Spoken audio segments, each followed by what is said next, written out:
इस वीडियो को देखिए दोस्तों, ये कोई रामलीला मैदान या इंडिया गेट नहीं है। ये लिटरली एक एयरपोर्ट है जिसकी टर्मिनल बिल्डिंग के अंदर लोग प्रोटेस्ट मार्च निकाल रहे हैं।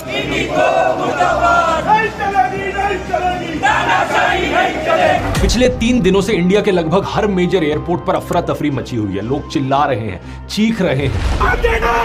3 बजे से जवाब पूछ रहे तेरे को। हालत बहुत बुरी है और इसके पीछे इकलौता कारण है एक कंपनी, इंडिगो, जो कि देश की सबसे बड़ी एयरलाइंस है। पिछले 3 दिनों में इंडिगो एयरलाइंस की लगभग 1450 फ्लाइट्स कैंसिल हुई हैं और कई हजारों फ्लाइट्स डिले हुई हैं। इसकी वजह से लाखों पैसेंजर्स देश भर में एयरपोर्ट पर फंसे रहे। कई यात्रियों को पूरी रात एयरपोर्ट पर गुजारनी पड़ी। जवाब में एयरलाइन एक के बाद एक बहाने देती रही और ढंग से कोई इंफॉर्मेशन कम्युनिकेट नहीं की। सवाल यह है कि देश की सबसे बड़ी एयरलाइंस इस तरीके से अचानक से कैसे कोलैप्स हो गई। इसके पीछे कारण है इंडिगो की मिसमैनेजमेंट और शायद से सरकार को ब्लैकमेल करने की कोशिश। कुछ समय पहले की बात है दोस्तों, डीजीसीए ने नए flight duty time limitation rules बनाए जिससे पायलट्स और क्रू को प्रॉपर रेस्ट मिल सके और पैसेंजर्स की सेफ्टी बेटर हो सके। इन नए रूल्स के अनुसार पायलट्स और क्रू के लिए वीकली रेस्ट पीरियड 36 घंटे से बढ़ाकर 48 घंटे कर दिया गया और डेली वर्किंग आवर्स 8 घंटे किए गए। इसके अलावा नाइट लैंडिंग्स को 6 से घटाकर 2 कर दिया गया। इन रूल्स का मतलब है कि अब सेम नंबर ऑफ फ्लाइट्स को ऑपरेट करने के लिए एयरलाइंस को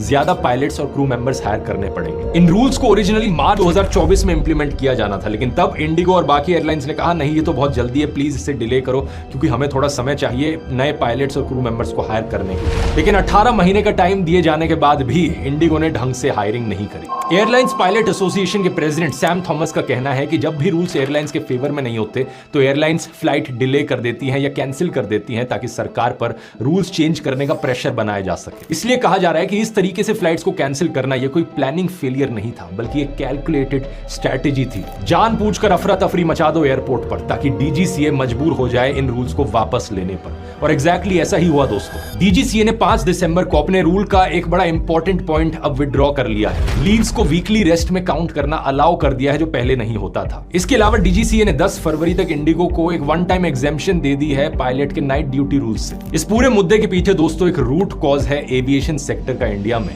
एक मोनोपोली या डुओपोली बन जाना। आज के दिन इंडियन एविएशन के मार्केट में इंडिगो का मार्केट शेयर 65% पर है और एयर इंडिया का 30%। इन दोनों के अलावा लगभग सारी एयरलाइंस खत्म हो चुकी हैं। तो आज के दिन अगर एक पैसेंजर खड़ा होकर बोले कि मैं इंडिगो को बॉयकॉट करना चाहता हूं, ये लिटरली पॉसिबल ही नहीं होगा। ये बड़े अफसोस की बात है दोस्तों, क्योंकि आज से 20 साल पहले ढेर सारे ऑप्शंस हुआ करते थे। Go Air, air Asia, jet Airways, spice jet, Kingfisher airlines, एक समय पर इतनी सारी एयरलाइंस होती थी, कंज्यूमर्स के पास चॉइस थी। लेकिन इस मौजूदा सरकार की पॉलिसीज की वजह से देश का ऑलमोस्ट हर एक सेक्टर मोनोपोली या डुओपोली की तरफ बढ़ता जा रहा है और ये कंज्यूमर्स के लिए बिल्कुल भी अच्छी खबर नहीं है।